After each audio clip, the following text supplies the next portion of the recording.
এই সামান্য নারীর কাছে হেরে গেলা ছেলেরা, একটা 12,000 টাকার মোবাইলের কাছে হেরে গেলা, একটা 14,000 টাকার মোবাইলের অস্থির ছবির কাছে হেরে গেল। কোথাকার কোন নারী যা চিনো না শুনো না, তার কোনো চরিত্র নাই, আখলাক নাই, তার কোনো ইজ্জত নাই, আব্রু নাই। নর্তকীর আবার ইজ্জত কি, সম্মান কি? তো বেহায়া, বেপর্দা, অসভ্য নারী, তাকে দেখে দেখে সুস্থ সবল একটা সুন্দর জীবন যে যুবক নষ্ট করে দেয়, তোর চাইতে বড় আহাম্মক আর কে হইতে পারে? বেউকুফ, কি দেখে নষ্ট করলি নিজের? একটা বাজে, নোংরা, একটা দুশ্চরিত্রা নারীকে দেখে দেখে, যে নারী সারা পৃথিবীর জন্য নিজের ছবি ছেড়ে দিছে, এর কোনো লজ্জা শরম আছে কিছু? তাহলে এর চাইতে নিকৃষ্ট অসভ্য আর কেউ হইতে পারে? এটা কি পরিমাণ বেহায়া যে সারা পৃথিবীর জন্য নিজেরে ছেড়ে দিছে। দেখো সারা পৃথিবীবাসী, দেখো আমারে, দেখো আমার। পৃথিবীতে কোনো যুগেই কোনো কালেই অসভ্যতা, বেহায়াপনা, অশ্লীলতা কোনো কালেই কারো কারো কাছে, কোনো ধর্মাবলম্বীদের কাছেই পছন্দনীয় না, পছন্দনীয় না। আফসোসের বিষয়। এই জন্য বাপ আমার, বন্ধু আমার, আমরা প্রত্যেকেই মনের চাহিদার বিরোধিতা করে আল্লাহর কোরআন এবং রাসূলের সুন্নাহ মতো চললে আমাদের আখিরাত নিশ্চিত। ইসলাহি মাহফিলের মূল ফিকির এটা, মনের চাহিদার বিরুদ্ধাচরণ। আমরা কিতাবের মধ্যে পড়ছি, মানুষের মনের চাহিদা দুধ খাওয়া বাচ্চার মতো, বুঝছো না? যে বাচ্চা দুধ খায় ওর মতো এই মনের চাহিদা মানুষ। মানে কি? মানে হইল, উনি আছে সুন্দর ব্যাখ্যা, যেই বাচ্চা দুধ খায় এই বাচ্চার নিয়ম হইল 2 বছর পূর্ণ হইলে মারা বহুত জোর কইরা দুধ ছাড়ায়। বুঝেন নাই? এ জীবনেও নিজের থেকে নিজে আমনে হেরে যদি কোরআন শরীফের আয়াত পড়া কোন যে বাবা লিখছে কোরআনে 2 বছর পরে দুধ ছেড়ে দাও, এতে ছাড়বে না, এতে দুধ খাইতে চাই। মায়ের বুকের দুধ সে ছাড়তে চায় না, তারে জোর করে মহিলারা, প্রত্যেক মহিলারা, যে সমস্ত মায়েরা বাচ্চাকে দুধ খাওয়ায় 2 বছর পূর্ণ হলে মায়েরা অনেক কষ্ট কইরা থাপড়াইয়া মায়েরা ফিরাইয়া কান্দে, ঘন্টার পর ঘন্টা বাচ্চা কান্দে, কিন্তু এরপরও তারে দুধ ছাড়ায়। মানে এইটা মা যদি কষ্ট করে দুধ না ছাড়ায়, তাতে তারে যদি ছেড়ে দেয় এমনি এটার উপরে যে নিজে নিজে ছেড়ে দিব, তাইলে এতে দুধ খাওয়া ছাড়বে না, আরো বড় হইলেও ছাড়বে না, মায়ের বুকের দুধ ছাড়বে না। তো এইটারে বলে আর কি বুজুর্গরা, যে মানুষের মনের চাহিদাটাও এই দুধের বাচ্চার মতো। অর্থাৎ জোর করে যদি আপনি মনের চাহিদা না সরান, তা আপনি যদি ছাইরা দেন, তো এই মনের চাহিদা আপনার জাহান্নামে নিয়া তারপরে থামবে, জাহান্নামে পৌঁছাইয়াছে। নফস তোমারে জাহান্নামে পৌঁছাই দিবে দোস্ত। একজন নারী দেখে তুমি থেমে যাবে না, না, এবার দেখতেই থাকবা, দেখতেই থাকবা, দেখতেই থাকবা। এই জন্য নেশাখোর, মদখোর যারা, গোটা সাগর যদি মদ বানায়া দেয় হারামখোরের, এরপরও তৃপ্তি হয় না। দেখেন যারা মদখোর, নেশাখোর, গাঁজাখোর, ফুট্টাখোর, বাবাখোর, ডাইলখোর, হারামখোর, এগুলো লানত তার উপরে। আল্লাহ রাসূল বলছে মুদমিনু খামরিন, যে নেশাখোর তার জন্য জান্নাত হারাম, হারাম, তার জন্য জান্নাত হারাম। নবীজি বলছে শবে বরাতের রাতে, যে রাতে আল্লাহ তাআলা কোটি কোটি বান্দাকে মাফ করে দেয়, সেই পবিত্র বরকতময় রাতেও এই নেশাখোরকে আল্লাহ মাফ করেন,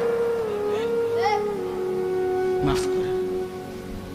যুবক, 1 ফোঁটা নেশার সাথে যদি কারো সম্পর্ক থাকে, রহম করো নিজের উপরে, ছেড়ে দাও। বলে 1-2 ফোঁটায় কিচ্ছু হবে না, না, খোদার কসম 1 ফোঁটাও হারাম। কুল্লু মা আসকারা ফাকালিলুহু ওয়া কাসীরুহু হারাম। নবীজি সাল্লাল্লাহু আলাইহি সাল্লামের হাদিস, যা নেশা তৈরি করে তা সামান্যও হারাম, বেশিও হারাম। পেশাবের 1 ফোঁটা খেয়ে দেখো, পায়খানার 1 ফোঁটা, এক সামান্য পায়খানা খেয়ে দাও, সামান্যই তো এটা।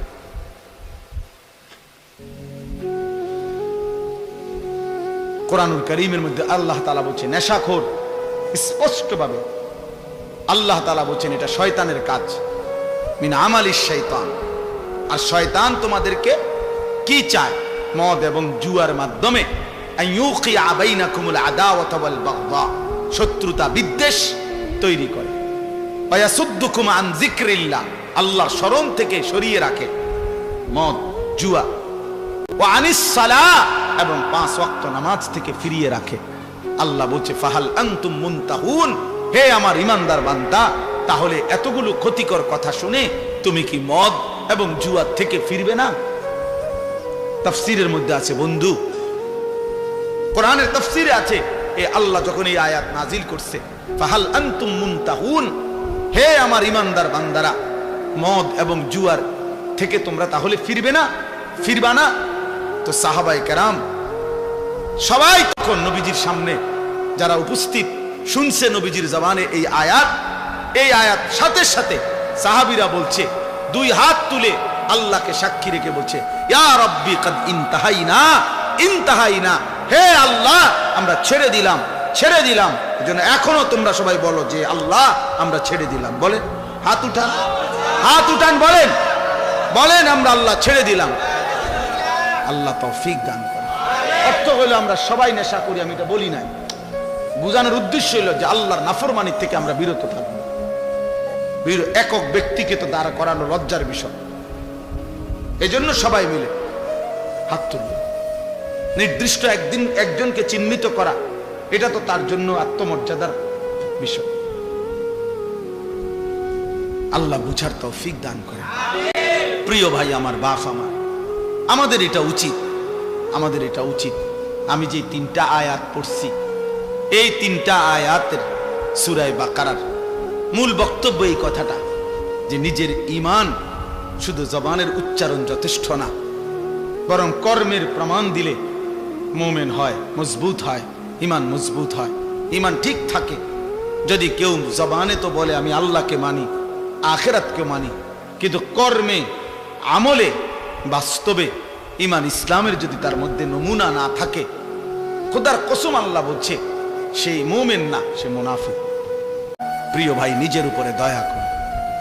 সার্টিফিকেট দেখে মুসলমান না, হাসরের ময়দান ভোটার আইডি কার্ড দিয়ে না, জন্ম নিবন্ধন সনদ দিয়ে না, পাসপোর্ট দিয়ে না, সেজদা দিয়ে, সেজদা আল্লাহর গোলামি, আল্লাহর বন্দিগি দিয়ে প্রমাণ করতে হবে আমার দিলের মধ্যে কালেমা, আমার জবানে কালেমা, আমার সারা দেহে কালেমার প্রতিচ্ছবি, ঈমানের প্রতিচ্ছবি, তাইলেই আমি মুমিন, নাই তো মুনাফিক। নাই তো কি বলেন না? নয় তো কি? এই যে শুনলেন আল্লাহ বললেন ওমা হুম, হে কয় আমি আল্লাহরে মানি, আল্লাহ কয় না। হে কয় আমি আখিরাত মানি, আল্লাহ কয় না। তুমি মুমিন না। তাহলে কি বুঝা গেল? একজন মানুষ মুখে বলার পরেও আল্লাহ বলতেছে সে মুমিন না, তাহলে বুঝা গেল শুধু মুখের উচ্চারণ যথেষ্ট নয়।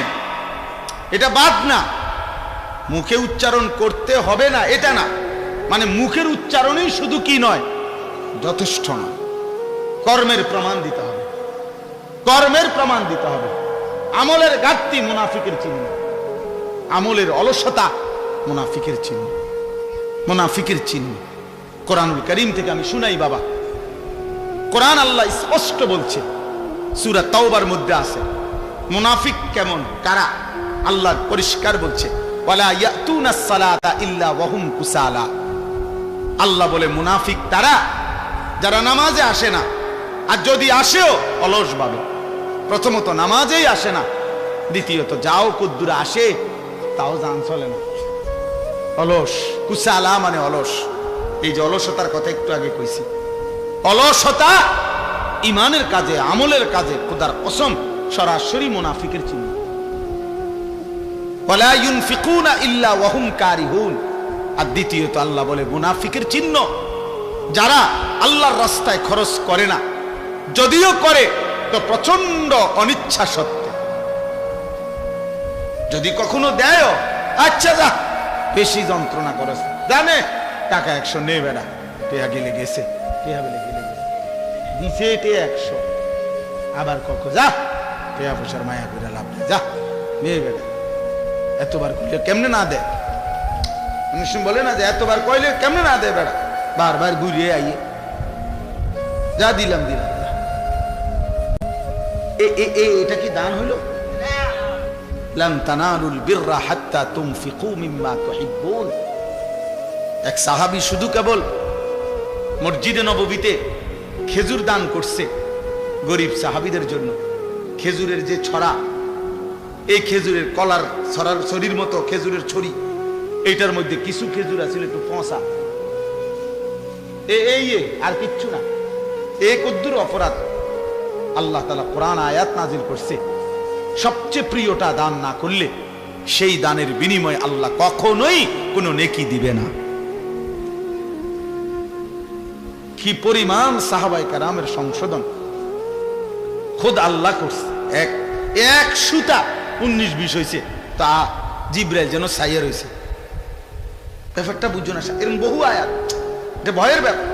হযরত আবু বকর সিদ্দিক, ওমরে ফারুক নবীজির সামনে একবার জীবনে আওয়াজ একটু ভারী করে লাইছে, উঁচা একটা কথার তর্ক করতে গিয়ে জোরে কথা কইয়া ফেলছে। আল্লাহ তাআলা আস্তা সূরা নাজিল করে বলছে, সাবধান। কিতা ঘটনা কিতা? কার সামনে কথা বড় করলা?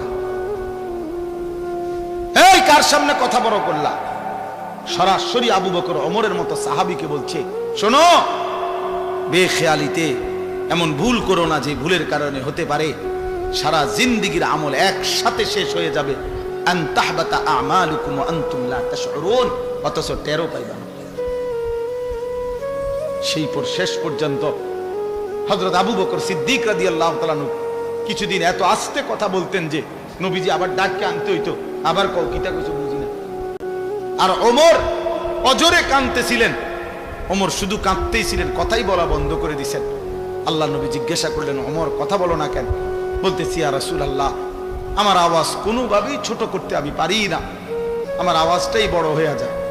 আল্লাহ তো আমার জিন্দেগীর আমল বরবাদ করে দিবে, আপনার সামনে যদি কথার আওয়াজ বেড়ে। কি পরিমাণ ফিকির করছে দোস্ত। সাহাবায়ে কেরাম এমনিতে হইছে। আখিরাত এত মামুলি মনে করে ফেলছেন আপনারা।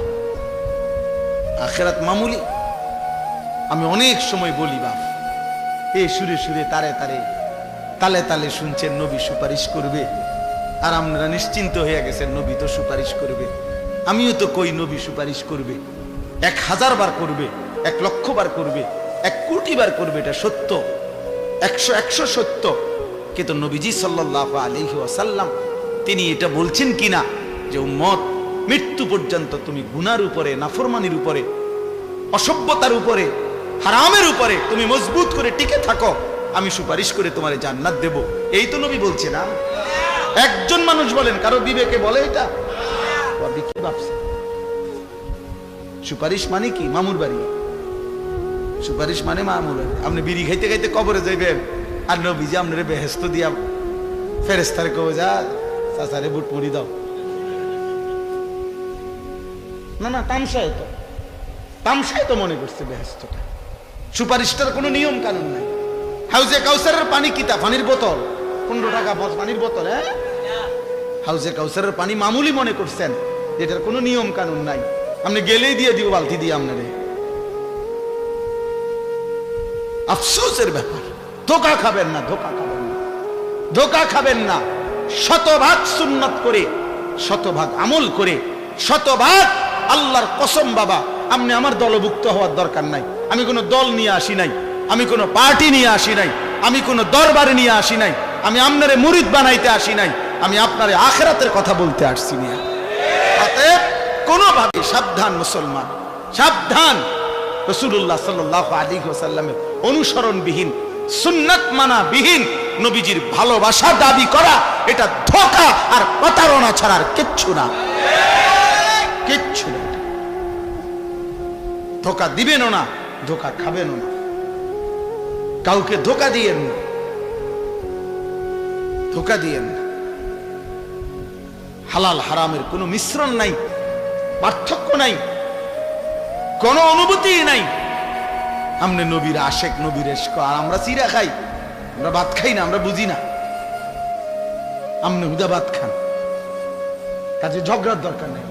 আমি ঝগড়া একটা মানুষও না, আমার ঝগড়া পছন্দও না। আপনিও বেঁচে যান, আমিও বেঁচে যাই, কথা বলেন না কেন? বাঁচা যাই ভাইয়া, আখিরাতে বেঁচে যাই। চলো, মালিকের ধরা বড় শক্ত ধরা। এই ঠেলাঠেলি ধাক্কা ধাক্কি এখানেই মানাবে। আখিরাত বড় মারাত্মক বিষয়। আখিরাত বড় ভয়ের জায়গা। আল ফাজাউল আকবার, আল্লাহ কোরআনে বলছে সবচেয়ে বড় ভীতিকর জায়গা হাসরের মাঠ। হাসরের মাঠ, হাসরের মাঠ। ১.৫ লক্ষ আম্বিয়া দিন রাত কেঁদেছেন হাসরের মাঠের ভয়ে। লক্ষ লক্ষ সাহাবায়ে কেরাম কেঁদেছেন রাত দিন হাসরের মাঠের ভয়ে। সারা পৃথিবীর সমস্ত আউলিয়ায়ে কেরাম দিনে রাতে চোখের পানি ফেলে কাঁদছেন। কি কারণে? যে নামাজ পড়ে ভুল করছে এই কারণে কাঁদে, নাকি রোজা রেখে ভুল অপরাধ করছে এই জন্য কাঁদছে? হাসরের মাঠের ভয়ে কাঁদছে। নাহলে কাঁদে কেন ওনারা? উনি তো নামাজ পড়ছেই, উনি কাঁদবো কিত্ত তাহলে? উনি তো রোজা রাখছেই, উনি কাঁদে কা? উনি তো দান সৎকার করছেই। কথা বোঝেন নাই আমার? উনি কাঁদে কেন? কাঁদে হাসরের মাঠের ভয়ে। হাসরের মাঠের ভয়ে যাহা যদি আল্লাহ প্রত্যাখ্যান করে, যদি আল্লাহ গ্রহণ না করে, যদি আল্লাহর কাছে কবুল না হয় তো কি হবে? যদি নবীর দরবার থেকে ফেরেশতা বলে তাড়িয়ে দেয়, আর নবীজি যদি বলে সহকান সহকান, দূর হও উম্মত, কি হবে আমার? কে দিবে আমাকে আশ্রয়? কে করবে আমার জন্য সুপারিশ? কোরআন শরীফে আছে, আল্লাহ বলছেন শতভাগ দিন মানে যারা আল্লাহর রাস্তায় খরচ করে, যারা, খোদার কসম কোরআন শরীফে আছে তাদের বৈশিষ্ট্য হলো অকুলুবুহুম ওয়াজিলাতুন। প্রতিটা সেজদা দিতে গিয়ে, প্রতিটা দান সদকা করতে গিয়ে, প্রতিটা আল্লাহর বন্দিগি করতে গিয়ে তাদের দিল একই অবস্থায়, ইবাদতরত অবস্থায়ও তাদের অন্তর আল্লাহর ভয়ে কাঁপতে থাকে। তাহলে এই যে দেখবেন অনেক মানুষ আল্লাহর দ্বীনের কথার উপরে তার আমলের তৌফিক হয় না কেন? চাচা জান আজগা সামনের কাতারে নামাজ পড়ে, 30 বছর 40 বছর সামনের কাতারে বসে নামাজ পড়ে, প্রত্যেক শুক্রবারে জুবান নামাজের বয়ান শোনে, কিন্তু যে কিসিমের সুরত চলাফেরা এরকম। তাহলে এমন কেন? এই সুদ খাইতেছে, মিথ্যা বলতেছে, বিড়ি সিগারেট খাইতেছে, গালিগালাজ করতেছে, টেলিভিশন নাচ গান দেখতেছে, নাটক সিনেমা দেখতেছে, অথচ মসজিদে উনি সামনে বসে নামাজ পড়ে। তো উনি এরকম সদরবদর কেন? এমন কেন? মূল কথা হলো কলিজার মধ্যে এটাই, দিলের মধ্যে যদি পরীক্ষা করা হয় তো এটাই পাওয়া যাবে যে তার দিলে আল্লাহর কথার প্রতি কোনো আগ্রহ, কোনো আন্তরিকতা, মানবার কোনো মানসিকতাই মূলত নাই। কোনো মানসিকতাই নেই। এ বসে হয়তো জুরায় মাথা নিচের দিকে নিয়ে রাখে, কাইথিয়া থায় ঠ্যাং হাত, মানে এক ধরনের জান চলে না, বা অবহেলা, অলসতা, খামখেয়ালি আল্লাহর কথার প্রতি। এই মানুষগুলোর কি হয় না? জীবনেও পরিবর্তন হয় না। অলসতা অত্যন্ত ভয়ঙ্কর একটি ব্যাধি।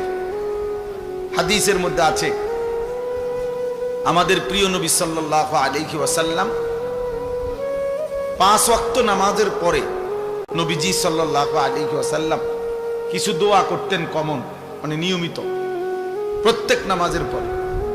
এর মধ্যে এটাও তিনি দোয়া করতেন, আল্লাহুম্মা ইন্নী আউযু বিকা মিনাল আজজি ওয়াল কাসাল।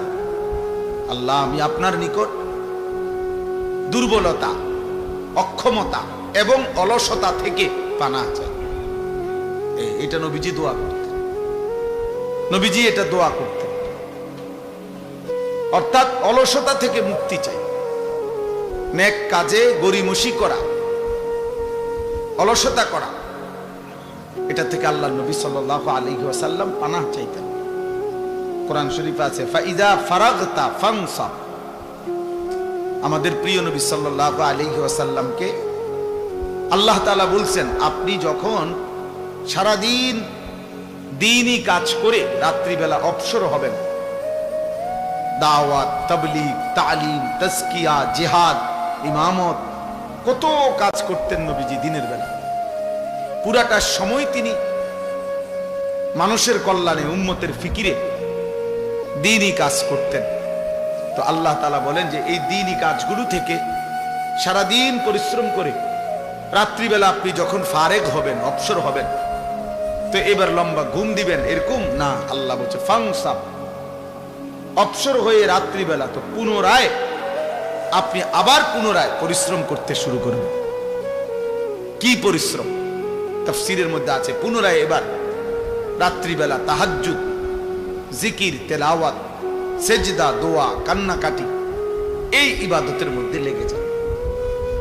তাহলে নবী সাল্লাল্লাহু আলাইহি ওয়াসাল্লামকে আল্লাহ তাআলা অবসর দিলেন কোথায়? অবসর দিলেন কোথায়? অবসর কই দিলেন? কোনো অবসর নাই। সারাদিন মেহনত করার পরে আবার বলতেছেন ফাংসাব, অর্থ হলো আপনি কঠোর পরিশ্রম করুন, আবার রাত্রে লম্বা সময় আপনি পরিশ্রম করুন। অবসর নাই। মুমিনের দুনিয়ায় কোনো অবসর হয় না। ইমানদারের জিন্দেগি, যারা আখিরাত সামনে, যার অনেক নেকি দরকার, যে বোঝে যে আমার কবর অনেক লম্বা, হাসরের ময়দান আমার অনেক লম্বা, তার সময় খুব কম, তার সময় খুব কম। হাদিসের মধ্যে আছে এক মুমিন সামান্য সময় আল্লাহর স্মরণ থেকে সরে থাকা, ভুলে যাওয়া, এটাকে মনে করে যেন তার উপরে এক পাহাড় ভাঙ্গা পড়ছে। আর এক নাফরমান বড় থেকে বড় কোনো পাপ করা, এটাকে মনে করে যেন এক সামান্য পিঁপড়া তারে কামড় দিছে, অর্থাৎ সেইটাকে কিছুই মনে করে না। কিন্তু এক ইমানদার সামান্য একটু ভুলকেও অনেক বড় কিছু মনে করে, অনেক বড় মুসিবত মনে করে। এই জন্য প্রিয় ভাই, বাবা, আমার জন্য আপনার জন্য এটা একটা জরুরি বিষয়। ইবাদতে অলসতা, এ মন চায় না, ভাল লাগে না, আচ্ছা জান না আইতে আছে, আচ্ছা করবো আর কি, আচ্ছা সময় আছে তো, এরকম শুরু করছেন কা, এই এক ধরনের অবহেলা, অলসতা, এটা অনেক বড় লানত, অনেক বড় অভিশাপ। কর্মের উদ্দীপনা না থাকা, মেহনতের একটা জজবা না থাকা, হৃদয়ের মধ্যে কোনো আখিরাতের প্রেরণা না থাকা, এটা লানত। লানত ওই এটা অভিশাপ, এটা অভিশাপ যে আল্লাহ তাআলা দিল মুর্দা বানায় দিছে। ওই দিলের মধ্যে আর আখিরাতের কোনো প্রেরণা জাগে না, ইবাদতের কোনো প্রেরণা জাগে না। কোরআন শরীফে আছে হযরত মুসা আলাইহিস সালাম এবং ওনার ভাই হারুন আলাইহিস সালাম, ওনারা দুইজনই নবী ছিলেন এবং দুইজনকে আল্লাহ তাআলা একসাথে নবী বানাইছে। এই দুইজনকেই আল্লাহ বলছেন ফেরাউনের কাছে আমার দ্বীনের দাওয়াত, কালেমার দাওয়াত নিয়ে যাও। তো এটা যে বলছে, এইখানে আল্লাহ একটা কথা বলছে ওনাকে, ইদহাবা ইলা ফিরআউন, তোমরা দুইজন ফেরাউনের কাছে যাও, ওয়ালা তানিয়া ফি যিকরি। এইটার অর্থ হলো সাবধান, শুনে রাখো, নবীদেরকে বলতেছে আমি আল্লাহর স্মরণ, আমার জিকির করতে অলসতা করো না, অলসতা করবা না আমার স্মরণে, আমার ইবাদত। অর্থাৎ একবার বলছি, দুইবার বলছি, 10 বার বলছি, 50 বার বলছি, শুনে না, হ্যাঁ আর হইতো না, আরে বাদ দাও তার কথা, অশিখব, এটা হইতো না। না, আল্লাহ বলছে সাবধান, এইটা বলা যাবে না, কোন রকমের অলসতা করা যাবে না, অলসতা করা যাবে না, বরং বলতেই থাকো, বলতেই থাকো, বলতেই থাকো, আল্লাহর বান্দাকে বলতেই থাকো, বলতেই থাকো। এই জন্য দোস্ত, অলসতা, অবহেলা অনেক বড় অভিশাপ। কোরআনুল কারীমে আছে আল্লাহ তাআলা আমাদের নবী সাল্লাল্লাহু আলাইহি ওয়াসাল্লামকে বলছেন, নবীজিকে বলছেন সরাসরি, ওয়ালা তাকুম মিনাল গাফিলিন, প্রিয় বন্ধু আমার, আপনি গাফিলদের অন্তর্ভুক্ত হবেন না। এই মাত্র মাওলানা বলতেছিল এই আয়াত, যে আল্লাহ তাআলা বলছে 3 শ্রেণীর মানুষকে অনুসরণ করবেন না। আমি এই ওযু করতে করতে কদ্দুর শুনছি,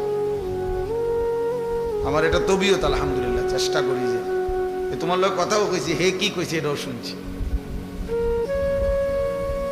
সেইটা বলছে, ওয়ালা তুতি' মান আগফালনা কলবাহু আন যিকরিনা ওয়াত্তাবা হাওয়াহু ওয়া কানা আমরুহু ফুরুতা। সূরা কাহফের আয়াত।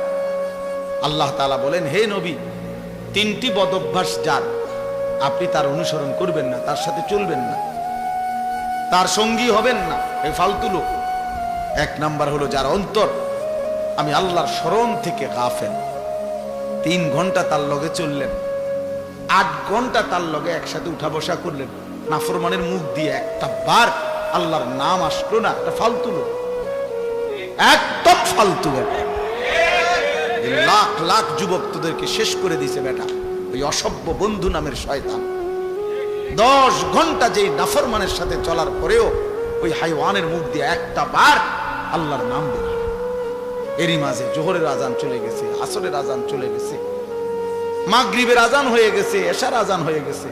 বেঈমান একটাবার বলেও না কিরে তুইও মুসলমান আমিও মুসলমান, নামাজ পড়তি না। এত বড় অসভ্যের সাথে চলতে নাই, এত বড় অসভ্যের সাথে চলতে নাই। যার অন্তর আল্লাহর স্মরণ থেকে গাফেল, যার কলিজায় আল্লাহর স্মরণ আছে, তার জবান দিয়া এমনিতেই আল্লাহর নাম বের হয়। আমাদের খতিব সাহেব বর্তমান জাতীয় মসজিদ বাইতুল মুকাররমের যিনি খতিব, সারা পৃথিবী বিখ্যাত আলেম। ওই আমরা তো যারা ওয়াইজ বক্তা তারা তো মানছে এগুলার রেডিমেড টাইটেল বানায়, আন্তর্জাতিক খ্যাতি সম্পন্ন মুফাসসিরে কোরআন, যমুনা ব্রিজ, তারপরে ভৈরবের ফুল, সিমেন্টের বস্তা, কইতে কইতে হুজুর কই, বক্তা কই, টাইটেল কই, পুরে এলাইছে আর সোজা কথা। এগুলো অধিকাংশই ধোঁকা, কিন্তু উনি বাস্তবিক অর্থেই পৃথিবী বিখ্যাত আলেম। আমার বাংলাদেশ ওনাকে যে পরিমাণ চিনে, বিশ্বাস করেন গোটা আরব তার চাইতে 100 গুণ বেশি ওনাকে চিনে। উনি আরবের সমস্ত আলেমদের কাছে সমাদৃত একজন আলেম। আরবের ইউনিভার্সিটিতে ওনার কিতাব, লিখিত আরবি কিতাব পড়ানো হয়, মোতালা হয়, গবেষণা হয়। এই বর্তমান যিনি খতিব সাহেব, এই সহজ সরল এই মানুষটা আমাদের কুমিল্লার গর্ব, মনোহরগঞ্জের সন্তান। আলহামদুলিল্লাহ, আলহামদুলিল্লাহ, এমন সোনার মানুষ, এমন আলোকিত মানুষ। তো এরকম বরকতময় একজন ব্যক্তিত্ব তিনি হযরত মাওলানা আব্দুল মালিক সাহেব। অনেকবার নিজের জীবনে এই কথাটা, যে আমি যে কথার প্রসঙ্গে বলতেছিলাম, হুজুরকে আমি অনেক দেখছি, বয়ান শুনছি। এই মনে করেন বসে আমি কুমিল্লা খিদমা হসপিটালে হুজুরকে দেখছি, ওয়াজ ছাড়াও এমনি, মানে ওনার আব্বা অসুস্থ ছিলেন, উনিও বড় আলেম ছিলেন। তো ওনার আব্বা দেখতে আসছে, হসপিটালে বসা, আব্বার শুশ্রূষা আমরাও বসছি, আবার মাহফিলে দেখছি, ওয়াজে দেখছি। ওনার এক দবিয়ত দেখছি যে কথা বলতেছে বলতেছে, স্বাভাবিক কথা হোক আর ওয়াজ হোক, হঠাৎ 4 মিনিট 5 মিনিট 3 মিনিট পর পর একটু থেমে যায়, টাইম আবার নিজে নিজে বলে লা ইলাহা ইল্লাল্লাহ, লা ইলাহা ইল্লাল্লাহ, 2-3 বার লা ইলাহা ইল্লাল্লাহ পরে আবার ওয়াজ করে। মনে হয় যেন এইটা দিয়ে উনি নিঃশ্বাস ফেলে, জিকির দিয়ে দম ফেলে, জিকির দিয়ে। হ্যাঁ, আমি বহুবার দেখছি, বহুবার, যে ফাঁকে ফাঁকে হঠাৎ কথা বলতেছে কোন এক প্রসঙ্গ, কিন্তু মাঝখানে থাইমা গেছে, ব্রেক দিয়ে ফেলছে, দিয়েই কি করে কালেমা পড়ে, কয়েকবার পরে আবার কথা বলে। আবার হসপিটালও দেখছি, ওই সময় তো ওয়াজ করে না, মানে ওনার আব্বারে দেখতে আসছে, এইখানেও এই তবিয়ত। তাহলে 24 ঘন্টা যার জিন্দিগি আল্লাহ তাআলার জিকির মোহাব্বত তার কলিজার মধ্যে, আল্লাহ তাআলা বলছেন তার সাথে চলবে। ওয়াত্তাবা হাওয়াহু, যে তার মনের চাহিদার অনুসরণ করে, তার মনে যা চায় তাই করে, তাই চলে, আল্লাহ বলেন এমন নাফরমানের সাথে চলবেন না, এটা একদম ফালতু। ওয়া কানা আমরুহু ফুরুতা, আর যার প্রত্যেক কাজই সীমা লঙ্ঘন, যাই করে আল্লাহর নাফরমানি শুধু করে না, বরং সীমা লঙ্ঘন করে। চুরি ডাকাতি, সিনা ব্যভিচার, মদ জুয়া, সুদ ঘুষ হারামের উপরে অহংকার করে, সীমা লঙ্ঘন করে, অতিরঞ্জিত করে, কোন রকমের লজ্জা শরমের বালাই নাই। লজ্জা শরমের বালাই নেই। আমার বাপ বহু গুনাহ বহু পাপ তো আগে এক সময় ছিল, সব সময় ছিল, কিন্তু মানুষের মধ্যে কিছুটা লজ্জিত একটা ভাব ছিল। আজ ছেলেদের অসভ্যতা, মেয়েদের বেহায়াপনা, মনে হয় না এদের কোনো মা আছে, বাবা আছে, এদের কোনো সমাজ আছে। এরা মহল্লার কাউকে কোনো পরোয়া করে, কাউকে কোনো ন্যূনতম সম্মান করে, একটু হলেও সামান্য লজ্জিত বিব্রত হয় এমনও নাই। এমন লাখ লাখ ছেলে পেলের চলাফেরা দেখলে বুঝাই যায় তার কোনো মা নাই, বাপ নাই, পরিবার নাই, সমাজ নাই, তার কোনো আল্লাহ নাই, খোদা নাই, রাসূল নাই, কিচ্ছু নাই, কিচ্ছু নাই। এক জানোয়ারের জিন্দেগি লালন পালন করছে। নিজের মতো চুল, নিজের মতো চেহারা, নিজের মতো খায়, নিজের মতো ঘুমায়, যেখানে সেখানে পেশাব করতেছে। এটা কি রাস্তার কিনার? মানুষ দেখতেছে, কি মনে করবে? নারী দেখতেছে, ছবি দেখতেছে, মোবাইল টিপতেছে, আড্ডা দিতেছে, রাস্তার পাশে কার মেয়ে নিয়ে গল্প করতেছে, হাসি ঠাট্টা ছবি উঠাইতেছে। এদিক দিয়ে সিএনজি যায়, গাড়ি যায়, মাইক্রো যায়, মানুষ দেখে, কিন্তু বেহায়া জানোয়ারের এক বিন্দুও লজ্জিত কোনো অনুভূতিও নাই। মানুষের কাতার থেকে বের হয়ে গেছে, ইনসানের কাতার থেকে বের হয়ে গেছে, নিজেকে পশুত্বের চাইতেও নিম্ন স্তরে নিয়ে গেছে। এজন্য দোস্ত, আমি যে কথা শুরু করছিলাম, আল্লাহর কথা মনোযোগ দিয়ে শুনতে হয়। বাবাদেরকেও বলি, জুমার নামাজের ইমাম সাহেব বয়ান করে, আপনি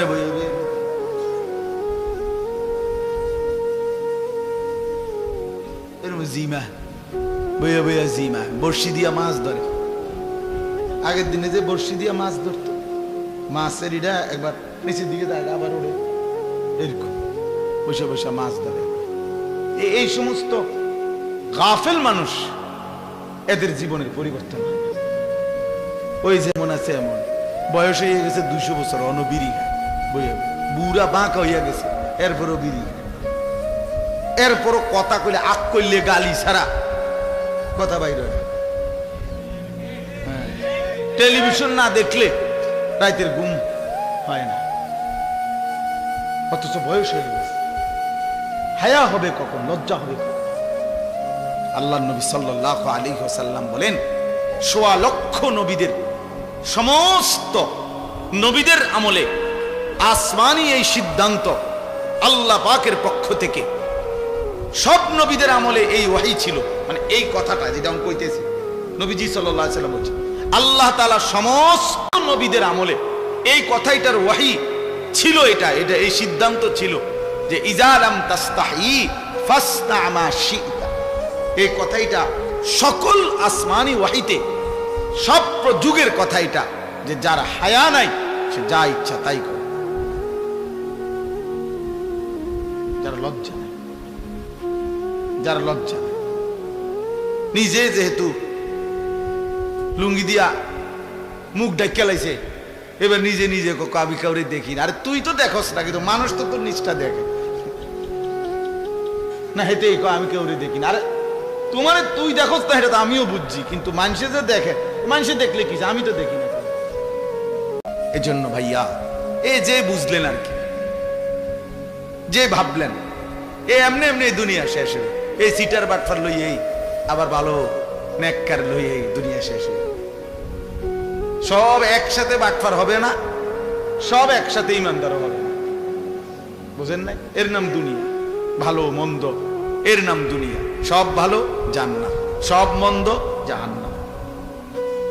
আর ভালো মন্দ এর নাম কি? দুনিয়া। এই নিয়েই চলি, এর মাঝখান দিয়ে আমাদের বাঁচতে হবে, এর মাঝখান দিয়ে বাঁচতে হবে। এই সমাজে অসভ্যতা চলবেই, এই সমাজে নোংরামি চলবেই, এই চারিদিকে জিনা, ব্যভিচার, মদ, জুয়া, বেহায়াপনা, বেপরদিকি চলবেই। এর মাঝখান দিয়েই আমারে বাঁচতে হবে। এটাই তো পরীক্ষা, এটাই তো তাকওয়ার পরীক্ষা, এটাই তো আখিরাতের পরীক্ষা। আর আল্লাহ তো কোরআনে বলছেন, আমি দুনিয়ার হায়াত দিছি পরীক্ষা করার জন্য। লিয়াবলুয়াকুম লিনাবলুয়াহুম ওয়া নাবলুকুম ওয়ালা নাবলুয়ান্নাকুম, এই শব্দ বারবার আছে কোরআন শরীফে। পরীক্ষা করবো বান্দা, পরীক্ষা করছি, পরীক্ষা করছি, পরীক্ষা করতে হবে, পরীক্ষা দিতে হবে।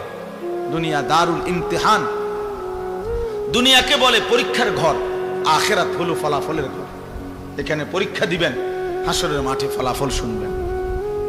ফাআম্মা মান উতিয়া কিতাবাহু বিয়ামিনি, যার আমলনামা হাসরের ময়দানে আল্লাহ বলে ডান হাতে দেওয়া হবে, সে একটা চিৎকার দিয়া নিজের পরিবার, আত্মীয় স্বজন, পরিচিত জনদের সামনে নিজের আমলনামাটা দেখাবে। দেখায় বলবে, হা উমুকরাউ কিতাবিয়া, এই দেখো দেখো, পড়ো আমার নাম, আমার আমলনামা পড়ে দেখো, আমার নাম উঠছে জান্নাতীদের তালিকায়। পড়ো তোমরা আমার আমলনামা, দেখো তো আমার নাম উঠছে কিসে। তাইলে দোস্ত, দুনিয়া পরীক্ষার ঘর। কাপুরুষ হেরে যায়, মুজাহিদ হারে না, মোমেন হারে না, কাপুরুষ হেরে যায়। এই সামান্য নারীর কাছে হেরে গেলা ছেলেরা, একটা 12,000 টাকার মোবাইলের কাছে হেরে গেলা, একটা 14,000 টাকার মোবাইলের অস্থির ছবির কাছে হেরে গেল। কোথাকার কোন নারী, যা চিনো না, শুনো না, তার কোনো চরিত্র নাই, আখলাক নাই, তার কোনো ইজ্জত নাই, আব্রু নাই। নর্তকীর আবার ইজ্জত কি, সম্মান কি? তো বেহায়া, বেপর্দা, অসভ্য নারী, তাকে দেখে দেখে সুস্থ সবল একটা সুন্দর জীবন যে যুবক নষ্ট করে দেয়, তোর চাইতে বড় আহাম্মক আর কে হইতে পারে না? বেউকুফ, কি দেখে নষ্ট করলি নিজে? একটা বাজে, নোংরা, একটা দুশ্চরিত্রা নারীকে দেখে দেখে, যে নারী সারা পৃথিবীর জন্য নিজের ছবি ছেড়ে দিছে, এর কোনো লজ্জা শরম আছে কিছু? তাহলে এর চাইতে নিকৃষ্ট, অসভ্য আর কেউ হইতে পারে?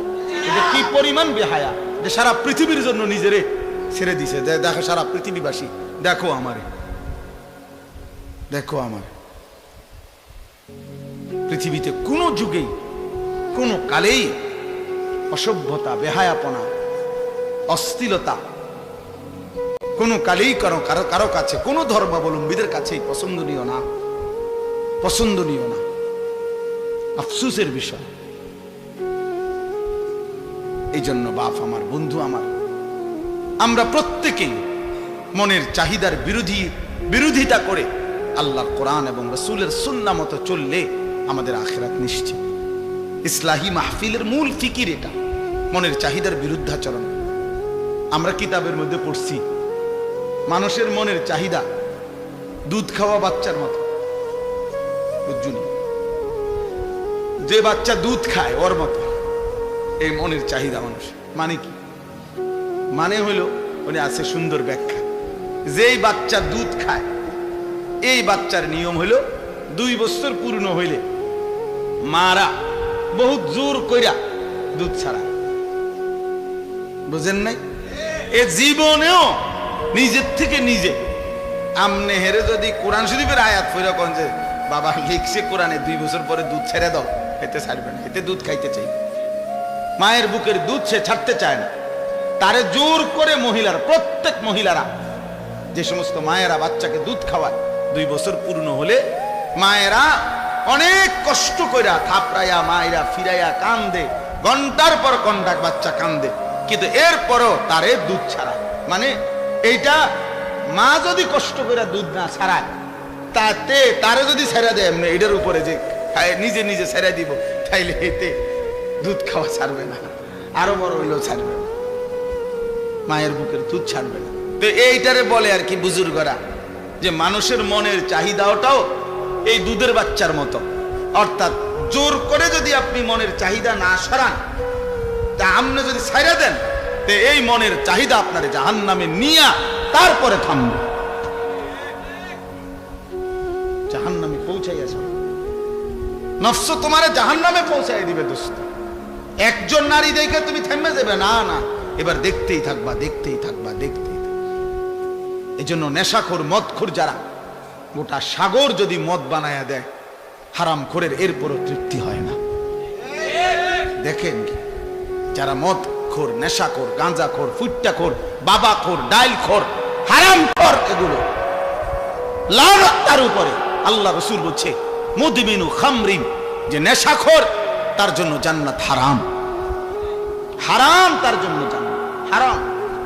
নবীজি বলছে, শবে বরাতের রাতে যে রাতে আল্লাহ তাআলা কোটি কোটি বান্দাকে মাফ করে দেয়, সেই পবিত্র বরকতময় রাতেও এই নেশাখোরকে আল্লাহ মাফ করে না,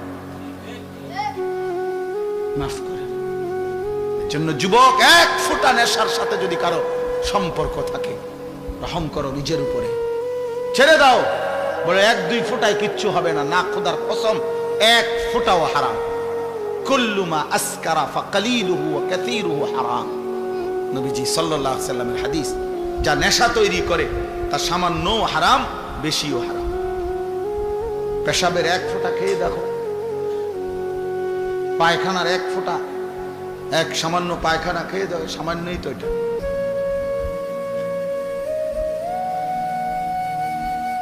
কোরআনুল কারীমের মধ্যে আল্লাহ তাআলা বলছেন নেশাখোর, স্পষ্টভাবে আল্লাহ তাআলা বলছেন এটা শয়তানের কাজ, মিন আমালিশ শয়তান। আর শয়তান তোমাদেরকে কি চায়? মদ এবং জুয়ার মাধ্যমে আইয়ুকিয়া বাইনাকুমুল আদাওয়াতা ওয়াল বাগদা, শত্রুতা বিদ্বেষ তৈরি করে। ওয়ায়াসুদ্দুকুম আন যিকরিল্লাহ, আল্লাহর স্মরণ থেকে সরিয়ে রাখে মদ জুয়া। ওয়া আনিস সালাহ, এবং 5 ওয়াক্ত নামাজ থেকে ফিরিয়ে রাখে। আল্লাহ বলছে ফাহাল আনতুম মুনতাহুন, হে আমার ইমানদার বান্দা, তাহলে এতগুলো ক্ষতিকর কথা শুনে তুমি কি মদ এবং জুয়া থেকে ফিরবে না? তাফসীরের মধ্যে আছে বন্ধু, কোরআনের তাফসীরে আছে, এই আল্লাহ যখন এই আয়াত নাজিল করছে, ফাহাল আনতুম মুনতাহুন, হে আমার ইমানদার বান্দারা, মদ এবং জুয়ার থেকে তোমরা তাহলে ফিরবে না, ফিরবা না? তো সাহাবায়ে কেরাম সবাই তখন নবীজির সামনে যারা উপস্থিত শুনছে নবীজির জবানে এই আয়াত, সাথে সাথে সাহাবীরা বলছে, দুই হাত তুলে আল্লাহকে সাক্ষী রেখে বলছে, ইয়া রাব্বি কাদ ইনতাহাইনা, হে আল্লাহ আমরা ছেড়ে দিলাম, ছেড়ে দিলাম। এজন্য এখনো তোমরা সবাই বলো যে আল্লাহ আমরা ছেড়ে দিলাম। বলেন, হাত উঠান, হাত উঠান, বলেন, বলেন আমরা আল্লাহ ছেড়ে দিলাম। আল্লাহ তৌফিক দান করে। অর্থ হলো আমরা সবাই নেশা করি, আমি এটা বলি নাই, বুঝানোর উদ্দেশ্য হলো যে আল্লাহর নাফরমানির থেকে আমরা বিরত থাকবো। একক ব্যক্তিকে তো দাঁড়া করানো লজ্জার বিষয়, এজন্য সবাই মিলে হাত তুলব।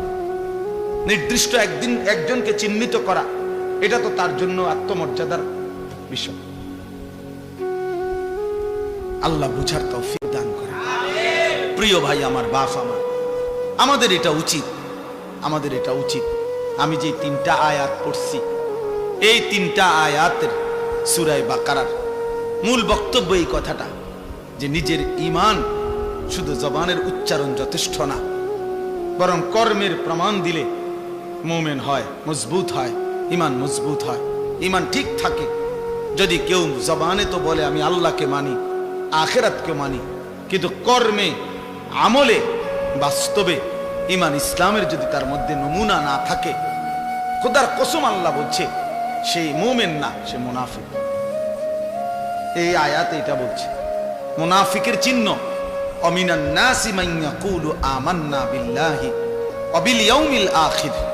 আল্লাহ বলেন বহু মানুষ আছে এমন যারা জবানে বলে আমি আল্লাহকে মানি, মুখে পরিষ্কার বলতেছে আমি আল্লাহকে মানি, আখিরাতকে মানি, কিন্তু আল্লাহ নিজে বলতেছে ওয়া মা হুম বিমুমিনিন, না না না, এরা মুমিন না, এরা মুমিন না, এরা মুনাফিক, এরা মুনাফিক। এজন্য প্রিয় বন্ধু, জবানে আল্লাহকে মানি, এটা যে কাউকে জিজ্ঞেস করলে এখানে বলবে আমি আল্লাহকে মানি। আখিরাত মানো কিনা? বলবে হ্যাঁ মানি। তাহলে যদি আল্লাহকেই মানো, আখিরাতকেই মানো, তো চেহারা এমন কেন? সেজদা ছুটে গেছে যে ভাইয়ের, যেই বাবার, কেন নামাজ ছুটে গেল? আল্লাহকে মানলে নামাজ পড়লেন না কেন? আখিরাতকে মানলে নামাজ পড়লেন না কেন? আপনি বলতেছেন ক্ষুধার্ত, তো ভাত খাচ্ছেন না কেন? বলতেছেন পিপাসার্ত, তো পানি পান করছেন না কেন? বলতেছেন জান্নাত পেতে চাই, তো সেজদা দিচ্ছেন না কেন? বলছেন জাহান্নাম থেকে বাঁচতে চান, তো হারাম ছাড়ছেন না কেন? বলেন কেন ছাড়ছেন না? ইনসাফের সাথে বলেন, ইনসাফের সাথে বলেন।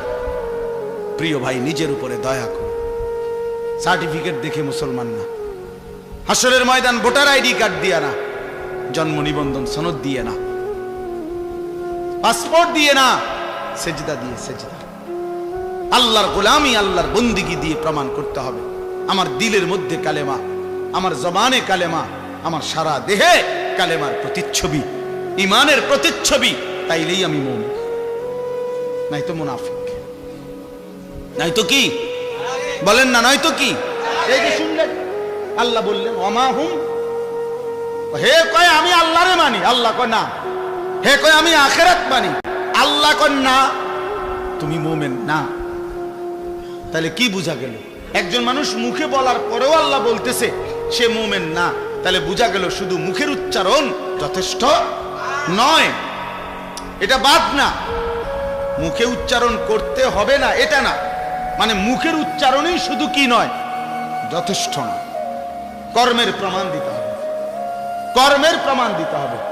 আমলের ঘাটতি মুনাফিকের চিহ্ন, আমলের অলসতা মুনাফিকের চিহ্ন, মুনাফিকের চিহ্ন।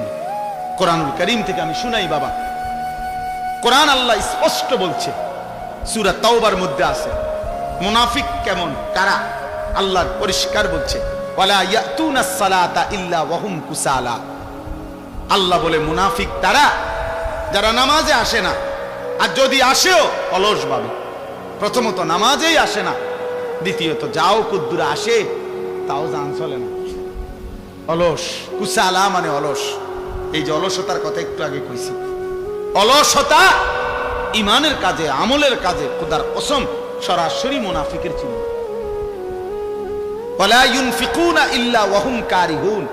আর দ্বিতীয়ত আল্লাহ বলে মুনাফিকের চিহ্ন যারা আল্লাহর রাস্তায় খরচ করে না, যদিও করে তো প্রচন্ড অনিচ্ছা সত্ত্বে। যদি কখনো দেয়, আচ্ছা যা বেশি যন্ত্রণা করেছে, জানে টাকা 100 নে বেড়া, টেহা গেলে গেছে, টেহা বেলে গেলে নিচে টেহা 100, আবার কখন যা টেহা পয়সার মায়া করে লাভ নেই, যা নে বেড়া। এতবার কইলে কেমনে না দেয়? মানুষ বলে না যে এতবার কইলে কেমনে না দেয় বেড়া, বারবার ঘুরিয়ে আইয়ে যা দিলাম দিলাম। এটা কি দান হইল? লান তানালুল বিররা হাত্তা তুনফিকু মিম্মা তুহিব্বুন। এক সাহাবী শুধু কেবল মসজিদে নববীতে খেজুর দান করছে গরিব সাহাবীদের জন্য। খেজুরের যে ছড়া, এই খেজুরের কলার ছড়ার ছড়ির মতো খেজুরের ছড়ি, এইটার মধ্যে কিছু খেজুর আছে একটু ফসা, এই আর কিচ্ছু না। এই কদ্দুর অপরাধ আল্লাহ তাআলা কোরআন আয়াত নাজিল করছে, সবচেয়ে প্রিয়টা দান না করলে সেই দানের বিনিময়ে আল্লাহ কখনোই কোনো নেকি দিবে না। কি পরিমাণ সাহাবায়ে কেরামের সংশোধন খোদ আল্লাহ করছে। এক সুতা 19-20 হয়েছে, তা জিবরাইল যেন সাইয়া রয়েছে। ব্যাপারটা বুঝো না, এরকম বহু আয়াত, এটা ভয়ের ব্যাপার। হযরত আবু বকর সিদ্দিক, ওমরে ফারুক নবীজির সামনে একবার জীবনে আওয়াজ একটু ভারী করে লেছে, উঁচা একটা কথার তর্ক করতে গিয়ে জোরে কথা কইয়া ফেলছে। আল্লাহ তাআলা আস্তা সূরা নাজিল করে বলছে, সাবধান। কিতা ঘটনা কিতা? কার সামনে কথা বড় করলা? এই কার সামনে কথা বড় করলা? সরাসরি আবু বকর ওমরের মতো সাহাবীকে বলছে, শোনো, বেখেয়ালিতে এমন ভুল করো না যে ভুলের কারণে হতে পারে সারা জিন্দেগীর আমল একসাথে শেষ হয়ে যাবে। আন তাহবাতা আমালুকুম ওয়া আনতুম লা তাশউরুন, অথচ টেরও পাইবা। সেই পর শেষ পর্যন্ত হযরত আবু বকর সিদ্দিক রাদিয়াল্লাহু তাআলা কিছুদিন এত আস্তে কথা বলতেন যে নবীজি আবার ডাককে আনতে হইতো, আবার কিতা কিছু বুঝি না। আর ওমর অজরে কাঁদতেছিলেন, ওমর শুধু কাঁদতেই ছিলেন, কথাই বলা বন্ধ করে দিয়েছেন। আল্লাহ নবী জিজ্ঞাসা করলেন, ওমর কথা বলো না কেন? বলতেছি, ইয়া রাসূলুল্লাহ, আমার আওয়াজ কোনোভাবেই ছোট করতে আমি পারি না, আমার আওয়াজটাই বড় হয়ে যায়। আল্লাহ তো আমার জিন্দেগীর আমল বরবাদ করে দিবে, আপনার সামনে যদি কথার আওয়াজ বেড়ে যায়। কি পরিমাণ ফিকির করছে দোস্ত। সাহাবায়ে কেরাম এমনিতে হইছে, আখিরাত এত মামুলি মনে করে ফেলছেন আপনারা। আখিরাত মামুলি। আমি অনেক সময় বলি, বাপ এই সুরে সুরে তারে তারে তালে তালে শুনছেন নবী সুপারিশ করবে, আর আপনারা নিশ্চিন্ত হয়ে গেছেন নবী তো সুপারিশ করবে। আমিও তো কই নবী সুপারিশ করবে। 1000 বার করবে, 1,00,000 বার করবে, 1 কোটি বার করবে, এটা সত্য, 100 সত্য।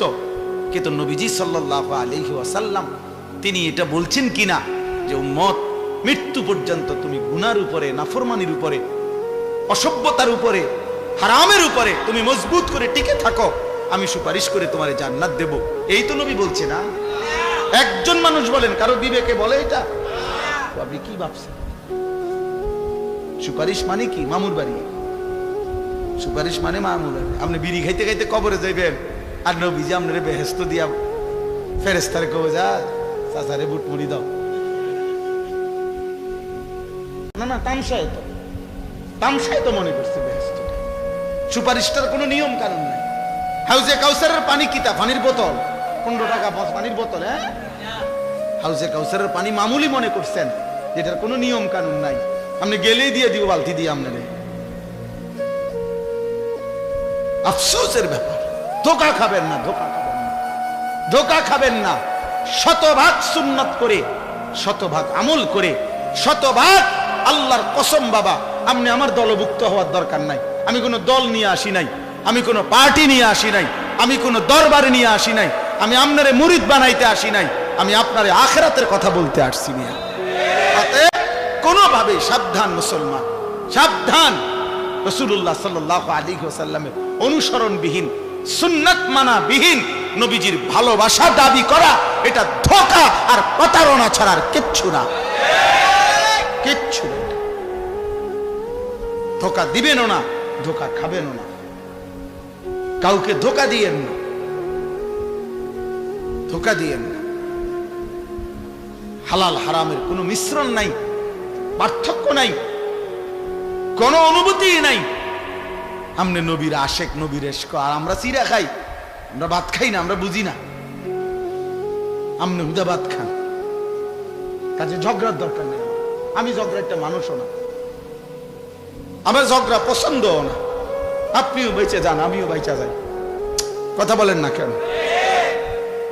বাইচা যাই ভাইয়া, আখিরাতে বেঁচে যাই। চলো, মালিকের ধরা বড় শক্ত ধরা।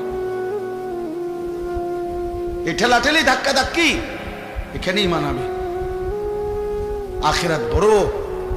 আখিরাত বড় মারাত্মক বিষয়, আখিরাত বড় ভয়ের জায়গা। আল ফাজাউল আকবার, আল্লাহ কোরআনে বলছে সবচেয়ে বড় ভীতিকর জায়গা হাসরের মাঠ। হাসরের মাঠ, হাসরের মাঠ। 1.25 লক্ষ আম্বিয়া দিন রাত কেঁদেছেন হাসরের মাঠে পড়ে। লক্ষ লক্ষ সাহাবায়ে কেরাম কেঁদেছেন রাত দিন হাসরের মাঠের ভয়ে। সারা পৃথিবীর সমস্ত আউলিয়ায়ে কেরাম দিনে রাতে চোখের পানি ফেলে কাঁদছেন। কি কারণে? যে নামাজ পড়ে ভুল করছে এই কারণে কাঁদে নাকি? রোজা রেখে ভুল অপরাধ করছে এই জন্য কাঁদছে? হাসরের মাঠের ভয়ে কাঁদছে।